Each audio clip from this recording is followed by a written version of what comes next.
Depression क्यों होता है, अगर ठीक ना हो जाए तो हमें बता देना। हाँ जी, जैसे आजकल बहुत लोग डिप्रेशन से ग्रसित हैं, तो जैसे विज्ञान के साइंटिस्ट हैं, हम लोग आपको अध्यात्म के साइंटिस्ट मानते हैं जी। जैसे आप कहते हैं भी आपने मन पे पीएचडी करी है जी। तो इसीलिए समाज की कैसे सहायता हो पाए कि लोग उस शोध को तो करते ही हैं, साथ में इस शोध के साथ भी जुड़े। राधा अगर ठीक ना हो जाए तो हमें बता देना। देखो डिप्रेशन क्यों होता है, उसके मूल पे पहुंचो। व्यर्थ का चिंतन, ओवर थिंकिंग।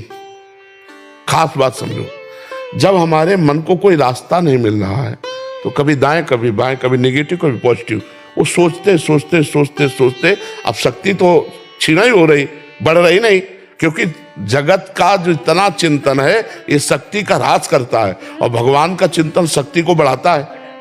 तो अब भगवत चिंतन तो हो नहीं रहा, अब जागतिक चिंतन हो रहा है, शक्ति क्षीण होती चली जाती है और वो निर्णय करने की शक्ति खो बैठता है। अब वो डिप्रेशन में पहुंच गया। भय, चिंता, उद्विग्न, ये कैसे हुआ? पापाचरण से। उसका मूल है मनमानी पापाचरण, तभी वो डिप्रेशन में पहुंचा। ये सब क्यों हो रही? क्योंकि भगवान से नहीं जुड़ा है। भगवान से जुड़ा हो तो भारी से भारी विपत्ति।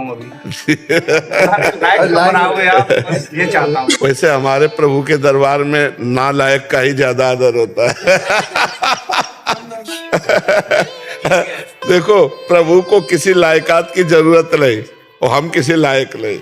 बस ये बात जब मन में बैठ जाती है तो प्रभु का लाडला बन जाता है, और जब ये बात आती है कि मैं किसी लायक हूं तो फिर उसका गिरना शुरू हो जाता है। क्योंकि जब ये अहम आ जाता है कि मैं जितेंद्री, मैं काम विजयी, मैं क्रोध विजयी, तो फिर माया परीक्षा लेगी और परीक्षा में फेल पक्का होना है।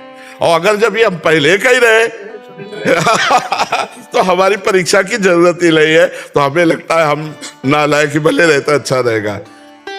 हम नालायकी वाले आचरण न करें, पर अंदर से हमें अनुभव होता रहे। देखो हनुमान जी महाराज इतने बड़े ज्ञानी महापुरुष हैं, भगवान हैं, विभीषण जी से क्या कह रहे हैं? असमय अधम सखा सुनो मोहू पर रघुवीर, कहाँ मैं ऐसा अधम की प्रात ले जो नाम हमारा दे दिल ताहिल। और हम पर भी भगवान की कृपा है। तो यही बात है, यही दरबार दीन को आदर रीति सदा चली आई।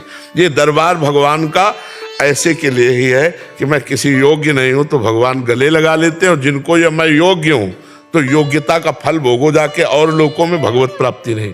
भगवत प्राप्ति तो ऐसे होती है। गुरुदेव ने दैन्यता और विनम्रता दो चीजें तो बहुत ही कही है, बहुत ही कही है। हम दैन्यता और विनम्रता, ये आपने जो सिखाई है ना सबको, और बच्चों में भाव आने लगे हुए हैं। तो